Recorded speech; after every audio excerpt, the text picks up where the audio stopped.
AXL, selamat malam AXL, dari mana? Nama lengkapnya Axel atau gimana? PSG, Bray. Axel dari Apeldoorn, Belanda, Bung. Oh, lagi Belanda. Belanda Yeah. di mana nih? Amsterdam. Di Apeldoorn. Dekat ini Deventer. Ya, gimana? MU kan? Liverpool sekarang kan? Liverpool, oke. Pakai bahasa Belanda. Sebetulnya saya mau nanya soal Milan nih, Bung. Gimana, Milan. bisa nggak kira-kira? Belum. Nanti Milan terakhir. Berarti penggemar Milan dong? Oh, Milan terakhir. Axel, penggemar Milan dong? Ya udah. Karena lu dari Belanda, Iya. makasih dah. Sudah, gimana Milan? Kenapa Milan? Kenapa? Kan menang 3-1. Ya, Bung. Kemarin saya pengen nanya nih, Bung. Kemarin kan Milan bermain tuh. Iya, menang kan? Menang 3-1 Menurut kan? Bung, ya, melawan Celtic. Yang saya lihat Celtic kan bermain cukup ini ya, pressure-nya cukup tinggi dan cukup ya? kolektif. Ya. Saat melawan Milan. Bagaimana menurut Anda Milan bisa keluar dari pressure tersebut sehingga bisa memenangkan pertandingan 3-1? Ini faktor mental mereka, pengalaman mereka yang bagus. Itulah kalau tim punya mental bagus, ketika di pressing bermain di tandang juga mereka sangat bagus. Mereka bisa lebih tenang bermain di belakang, bisa mengontrol permainan. Jadi itu yang saya lihat dari Milan, bahwa mereka pemain-pemain yang baik, tidak gugup ya. Karena mereka tahu mereka datang ke lapangan, masuk dengan rasa percaya diri yang tinggi, menghadapi Celtic, dan mereka pasti akan menang. Saya pikir itu yang membuat mereka tuh yakin sekali untuk tidak bisa sampai kalah dalam pertandingan itu. Ini faktor mental, saya pikir mental dari mereka. Di pressing terus-menerus, lihat, mereka tenang. Tidak gugup, tidak membuat kesalahan-kesalahan fatal di belakang. Itu yang diperlukan bagi tim. Dan ini tim besar kan, tim punya nama besar seperti Milan. Oke, Axel gue tambahin ya, tapi kalau lihat Bung Ropan, Milan ini kan banyak pemain-pemain muda. Ya. Pemain-pemain yang kalau di kompetisi Eropa sudah jam terbangnya sudah nggak boleh dibilang belum gitu kan, karena absen udah lama di UCL. Gimana menghadapi ini?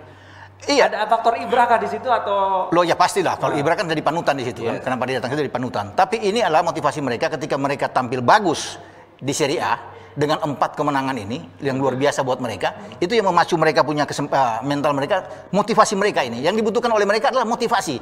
Pemain-pemain muda yang datang, tapi pemain-pemain muda berkualitas. Brahim Diaz boleh dibuang dari Madrid, tapi dia tampil bagus sekali.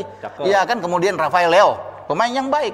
Sandro Tonali datang dari Brescia. Anda bisa lihat main Ismail Benacer. Tapi bagaimana dengan debutnya Brahim Diaz, Bung? Menurut Anda? Brahim Diaz bagus. Saya pikir ini salah bagi Madrid, salah kalau melepas dia, saya pikir. Iya.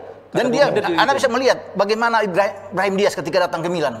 Main luar biasa, sama kayak Theo Fernandes kan, ketika dilepas ngacak ya. Acak, pemain bagus. Jadi setiap tim, jadi dia punya kesempatan bermain yang dia tidak dapat di Madrid.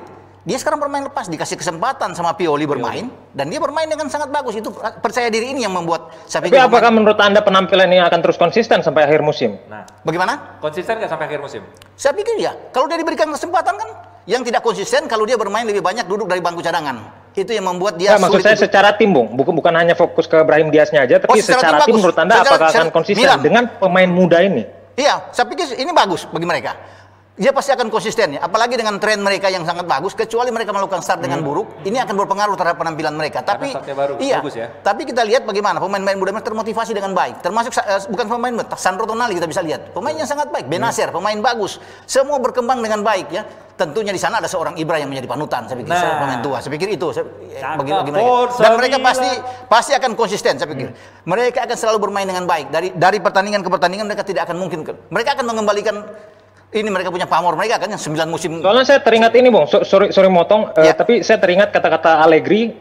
Allegri selalu menyatakan bahwa musim yang sebenarnya dimulai adalah ketika setelah tahun baru, yaitu bulan Februari sampai bulan Juni. Ya. Jadi saya takutnya ketika September sampai akhir tahun ini mereka tampil cukup bagus, tapi setelah musim dingin mereka langsung flop. Seperti Arsenal pada umumnya, maksudnya ketika masih dilatih Wenger. Tetapi pada saat nanti Desember nantinya, ketika mereka leading dengan 10 poin, meninggalkan lawan-lawannya, itu akan jauh lebih bagus buat mereka. Kita bisa melihat bagaimana dengan Liverpool kan, ketika mereka unggul begitu jauh, mereka bermain lebih tenang, lebih enjoy, menikmati permainan. Jadi takut, tapi yang berbahaya kalau mereka sama poin itu hanya 1 poin. Nah, itu yang dibutuhkan mereka, konsistensi mereka. Tapi saya pikir dengan start yang bagus begini, karena Milan terakhir juara di zaman Allegri itu tidak bagus mereka bermain. Hanya 1 kali menang di 4 pertandingan pertama. 2 imbang, 1 kali kalah. Itu pun mereka juara. Dan pemain-pemain mereka tua-tua semua. Ya kan, Inzaghi 36 tahun. Waduh, Anda bisa melihat tapi mereka bisa juara, ya. Ini suatu hal yang luar biasa. Dengan penampilan awal yang kurang bagus, tapi mereka mengunci gelar. Itu kan gelar terakhir dari Allegri tahun di situ kan 2011. Terima kasih Excel. Semoga memuaskan. Ya, terima kasih. Ya, Sel. Terima kasih Bung Ropan. Ya. Cakep ya. Salam olahraga. Kalau kita lihat